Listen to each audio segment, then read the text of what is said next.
Leody Taveras made a quick impression in his Mariners debut yesterday, but what's the long-term outlook for him in Seattle? That and more coming up here on the Locked On Mariners podcast. Colby, hit it.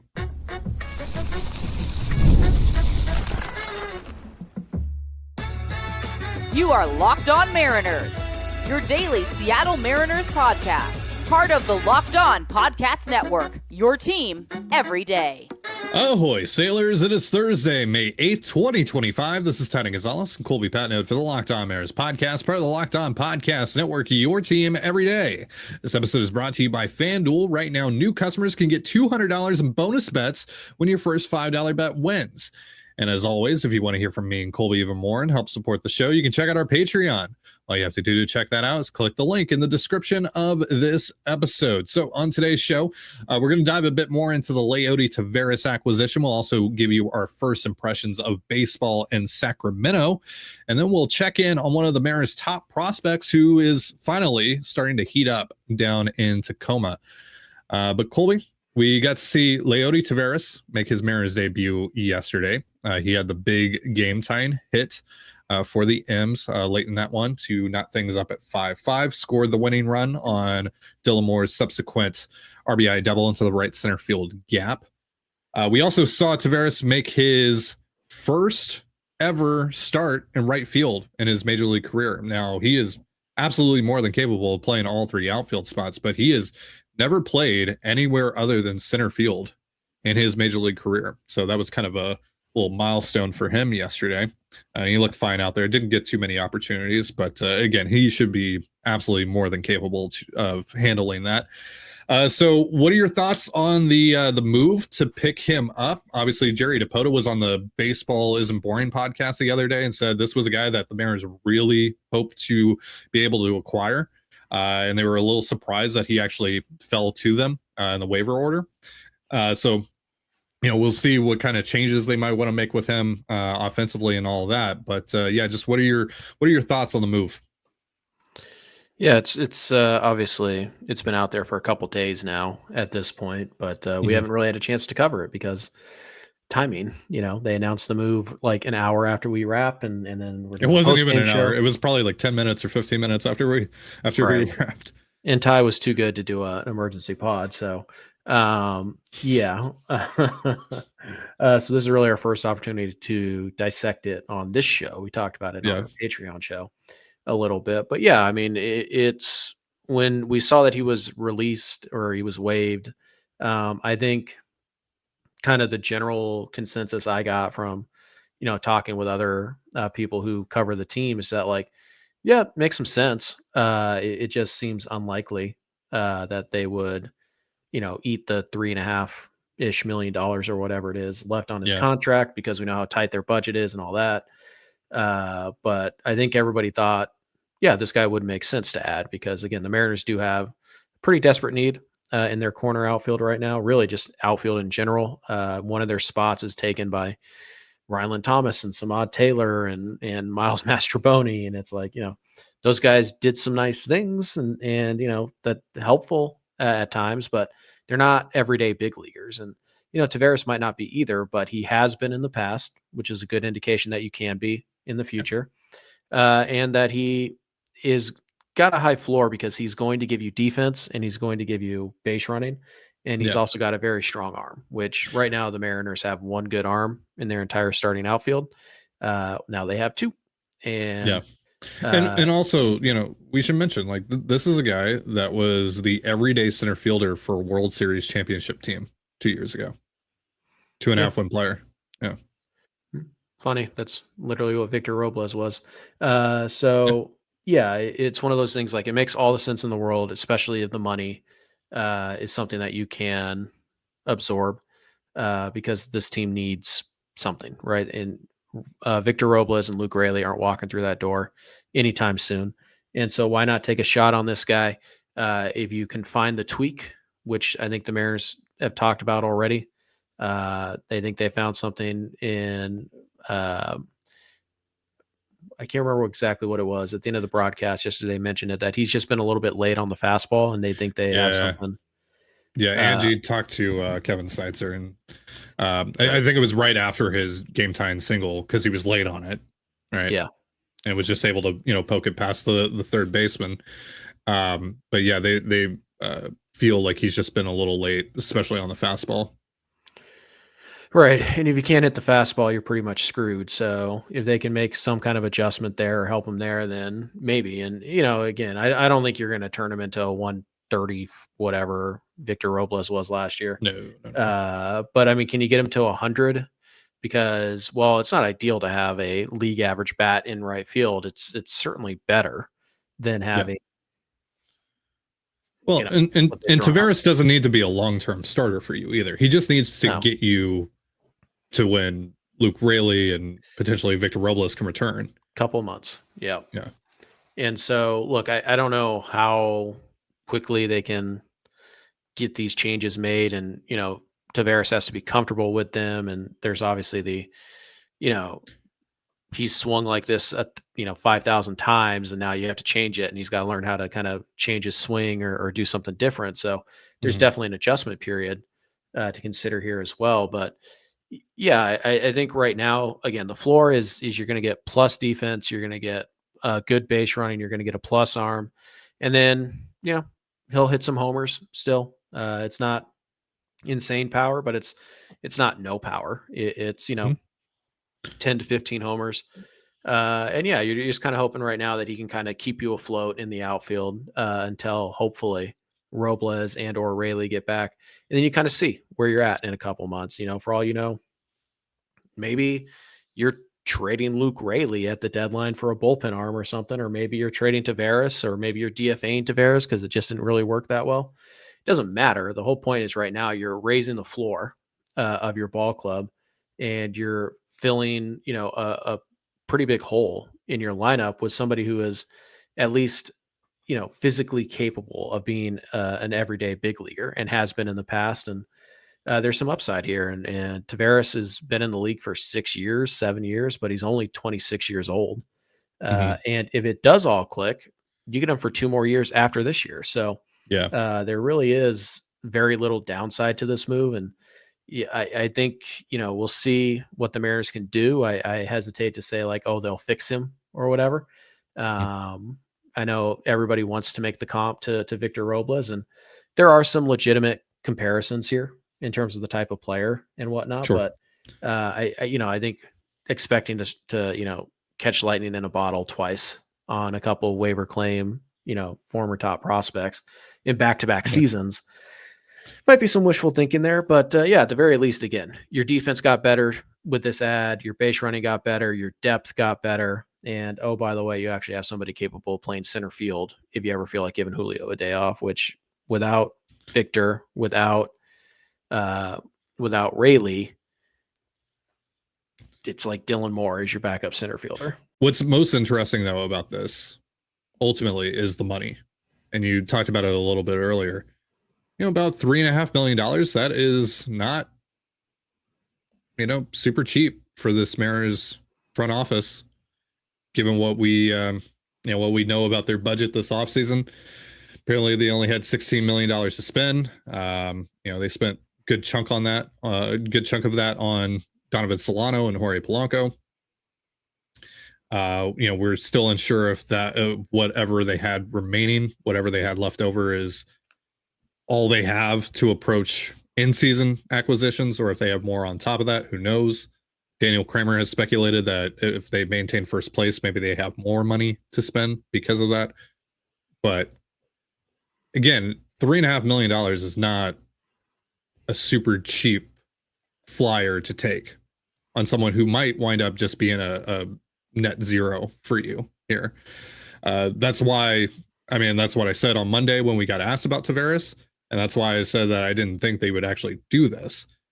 Because if they only have so much money to spend, this would be kind of reckless, right? So could be. One, it makes me feel like they really believe they have a fix here for Taveras.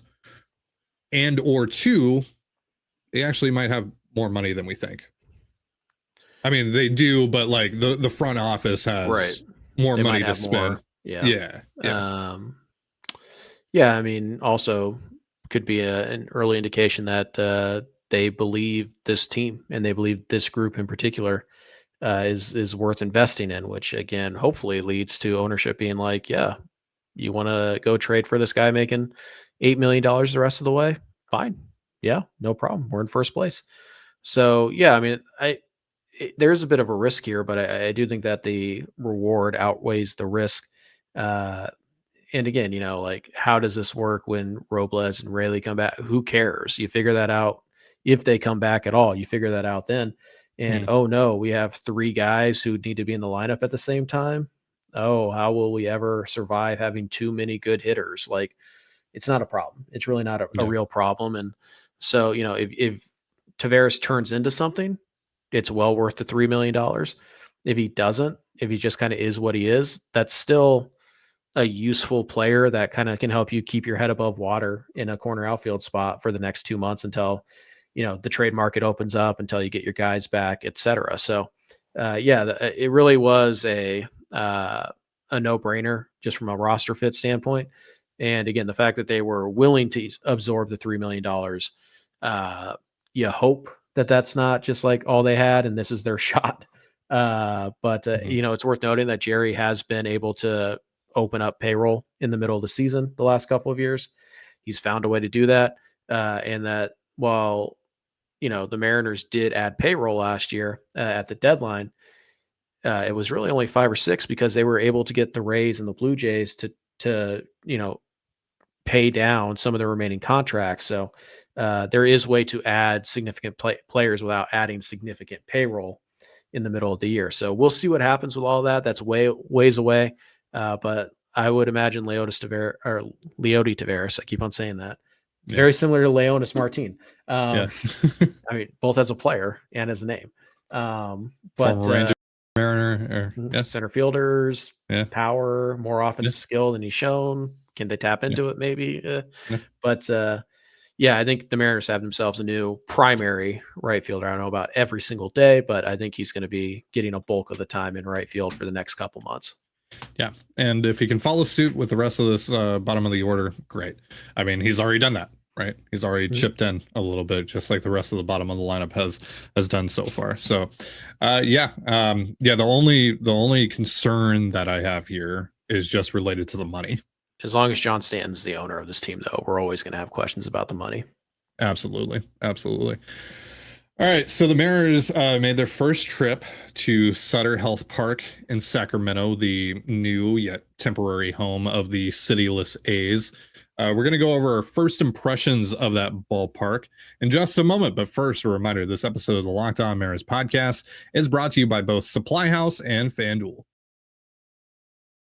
Get the supplies you need from the site made for the skilled trades, Supply House. Whether you're in plumbing, HVAC, or electrical work, Supply House is a reliable way to order products online. Their easy-to-use website is packed with helpful resources and the latest product info to help you get the job done right. Plus, with a complete inventory of over 200,000 parts from 400-plus top brands, you'll find exactly what you need delivered fast from coast to coast. Join the Trade Master program today at supplyhouse.com/TM and start ordering plumbing, HVAC, and electrical supplies with just a few clicks.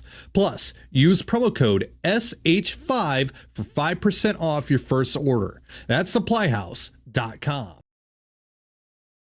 The NBA playoffs are in full swing, and every night delivers highlight-worthy performances, major momentum shifts, and can't-miss moments. Whether it's a game-winning shot or a breakout player, there's never been a better time to get in on the action. FanDuel makes it easy to stay in the game before tip-off and live. With player props, performance trends, and same-game parlays, fans have more ways than ever to play smart and win big.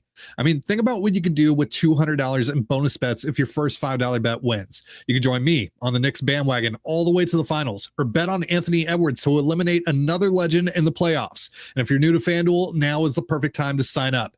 Head over to FanDuel.com and place your first $5 bet. If it wins, you'll get $200 in bonus bets. Make every moment more with FanDuel, official sports betting partner of the NBA.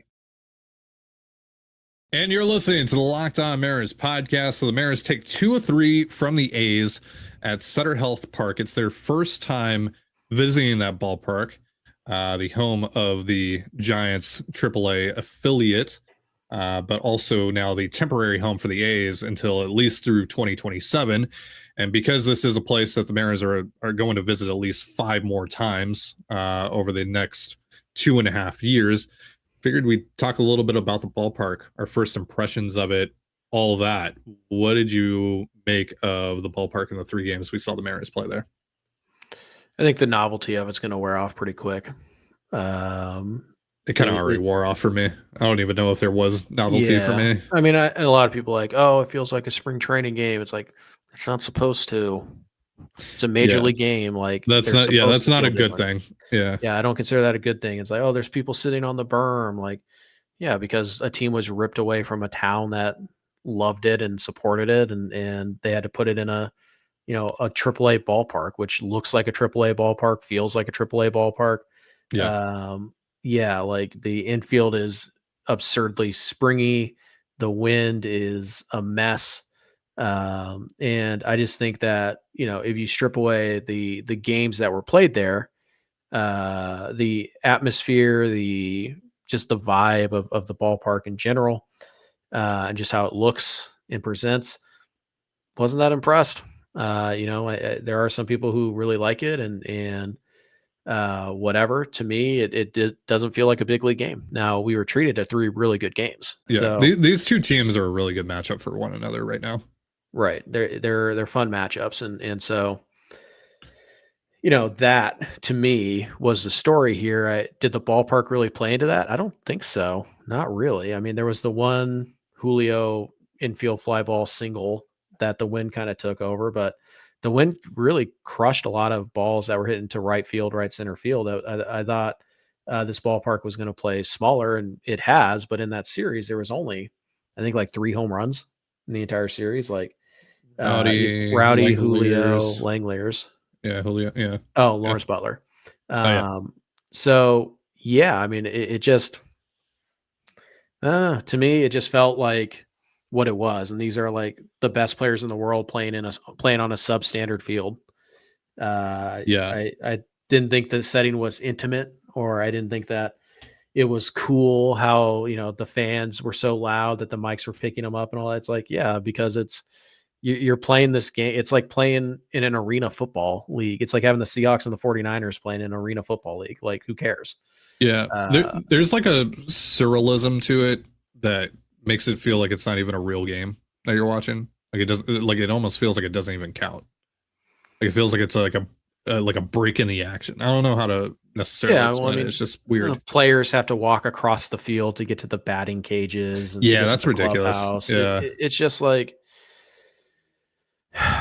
it felt like, I mean, even the college stadiums now have like the batting cages and the clubhouse connect. Like most of you don't have to walk across the field to get to the clubhouse. Again, it's hard to kind of separate, because I'm sure a lot of people are like, what are you talking about? Those games were awesome. And it's like, yeah, the games were awesome, but not because of the stadium. It's because the 2 teams played so hard and played so well, and they had back and forth ball games, so it's one of those things where it's like, I think you have to separate the actual product that we watched from the field that it was played on.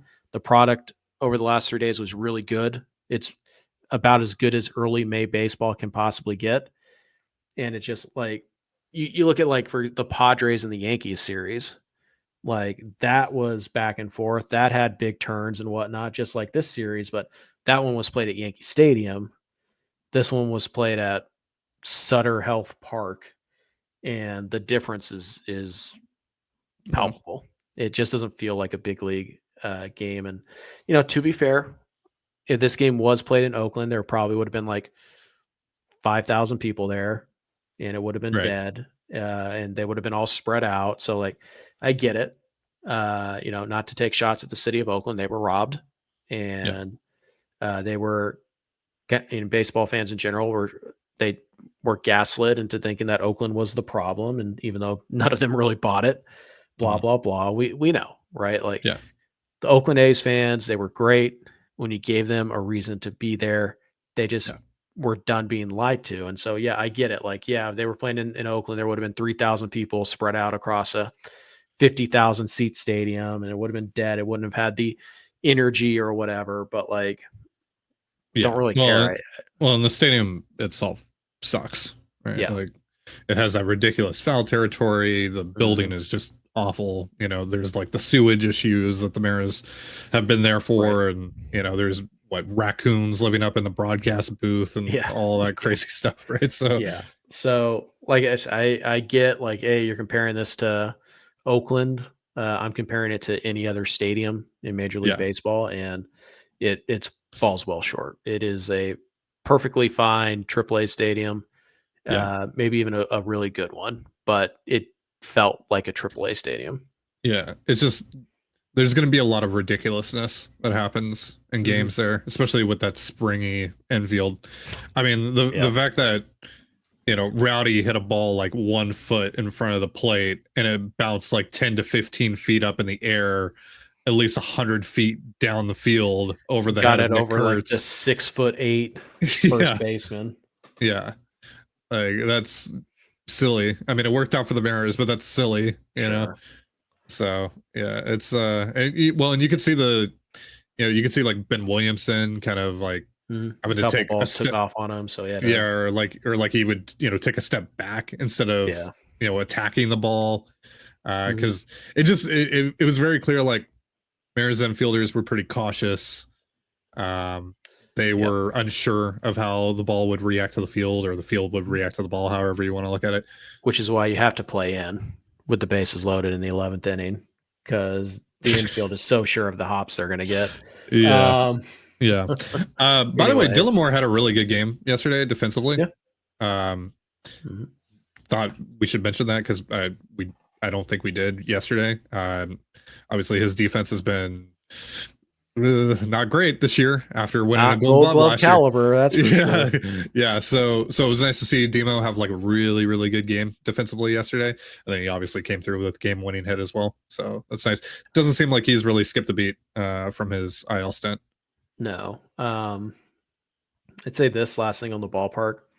The fact that the Mariners are only going to go there, you know, 6 or 7 times a year helps. I can't imagine like being an A and having to play 81 times there. That must suck.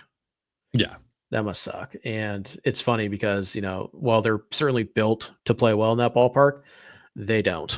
They have a bad record at home. So, I think that wears on you too as the season drags on. You're not getting major league accommodations at work when you're a major leaguer. And again, I get it. Is it really that much worse than playing in Oakland? I don't know, but you know, I got to walk across the field to use the batting cage in the middle of the game. I got to go out center field to go to the bathroom. Like, yeah, it is what it is. But Oakland does not play well there right now. It's a bit weird, right? That Butler and Rutgers signed extensions, knowing that for the next 3 years they're gonna have to play at that ballpark. I mean, money, like. Yeah, I mean, like I get it. Money talks right like, now that I don't have. Like, I mean, like you know, Brent Rooker got $60 million. So I mean, I would play that ballpark too for $60 million. Still 3 years away from free agency. Like, that might be the best he could do. Butler was weird. I mean, I know he's under club control for 5 more years, so he only sold like 1 free agent year. But it's like you know, like. You're playing for the A's. Like if you just stay on your rookie contract, you're gonna make arbitration, and then you're gonna get traded in like you're gonna get traded in 5 2 to 3 years. I mean, to be fair, you still might get traded because like we're supposed to believe this guy's gonna go to Vegas and just all of a sudden spend $180 million. No, he might do it for a year or 2, but then eventually he'll go back to his. John Fisher will go back to his old like, oh, you know, we're a small market club again. And it's like, oh, that's funny because you left us a big market to go to a small market. And now you're complaining about being a small market club. Wow. Imagine that. But whatever. Yeah, the ballpark, I didn't love it as much as a lot of people seem to. I thought it felt kind of cheap to watch a major league game. Colby didn't love something as much as other people? Crazy. Breaking news. Colby was right again. Wow. But you know, if you like it, fine. I don't hate it. Like it feels very like below the moment, if that makes sense.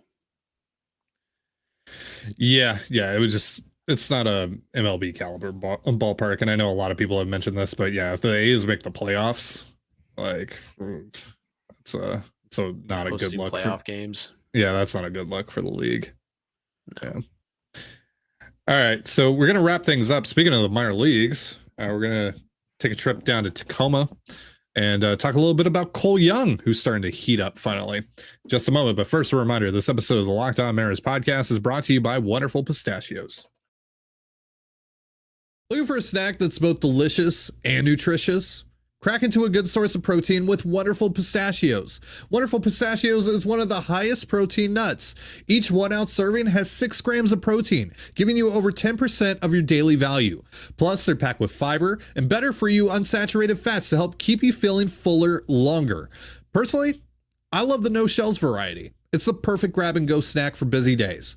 Whether I'm snacking at my desk or on a road trip or just need a quick protein boost, they're always my go-to. And if you love cracking open every shell for that satisfying crunch, the in-shell options are a classic favorite.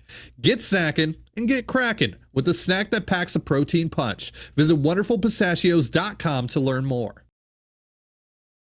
And you're listening to the Locked On Mariners podcast. So it's been a pretty rough start to the year for one of the Mariners' top prospects, Cole Young.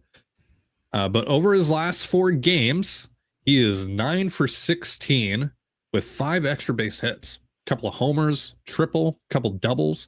He's got a 5.63 average in his last 4 games. And he's finally getting rewarded for putting quality contact on the ball.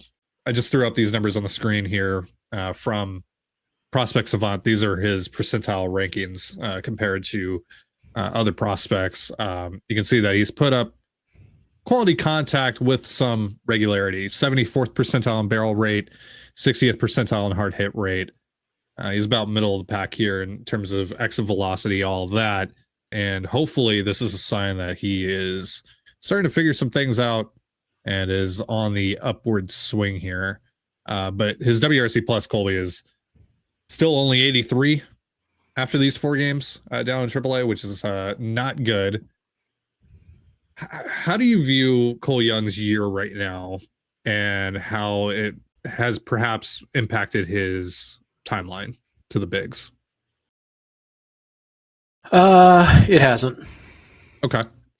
Cole Young is having a really solid year in terms of development and growth because you look at what he's doing right now. Again, as a 21-year-old taking on AAA for the first time in his career, he is only striking out about 14% of the time. He's walking 11% of the time.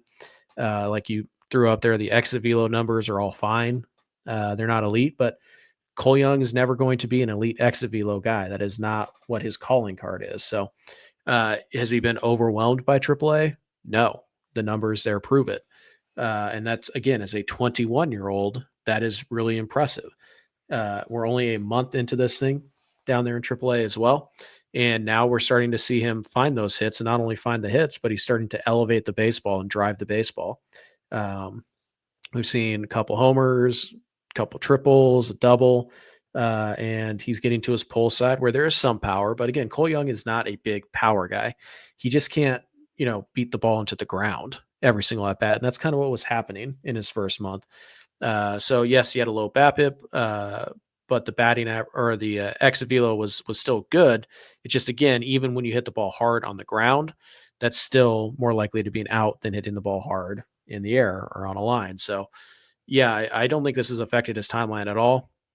I think it's actually good that he's struggled early on and he's kind of still maintained, and he's started to make the adjustments, and he hasn't panicked, and he hasn't started to chase more or anything like that. And he's just kind of stayed the course, and he's trusted himself, and now he's starting to get the results. So to me, this is all positive on Young. I don't think this has changed his timeline at all. I think if there's an opening at some point this year, he'll be ready to go, and they'll give him a shot there.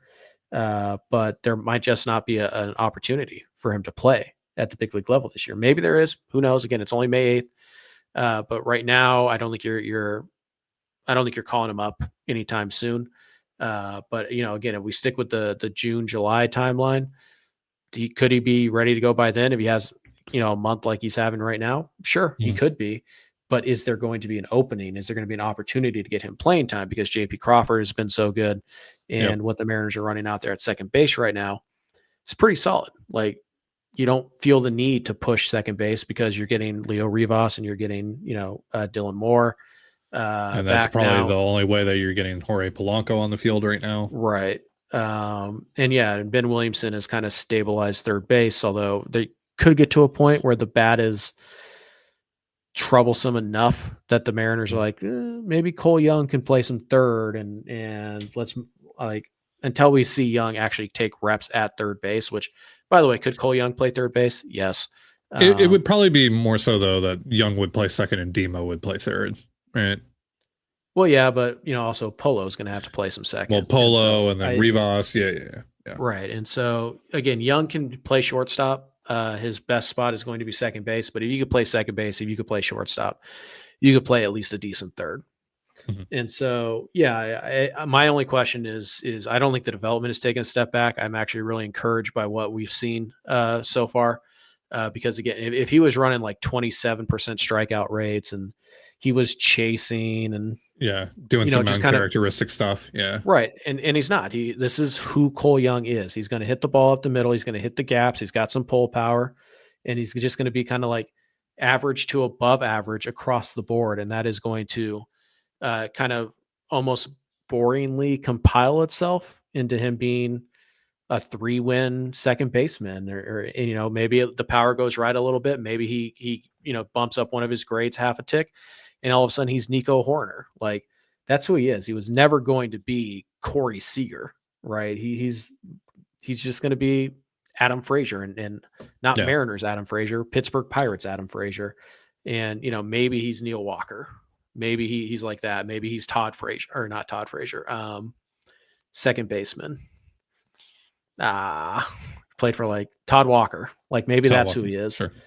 And so, to me, like, nothing that he's done this year or hasn't done makes me think that his profile was wrong or that he can't handle AAA pitching. He is handling it right now. And he's, after a month of kind of surviving, and now he's starting to make some strides, and he's thriving, and he's starting to elevate the ball, which is kind of the last step here. So my only question about Cole Young is it's not, can he help you at some point this year? It's, will he even have the opportunity to help you at some point this year?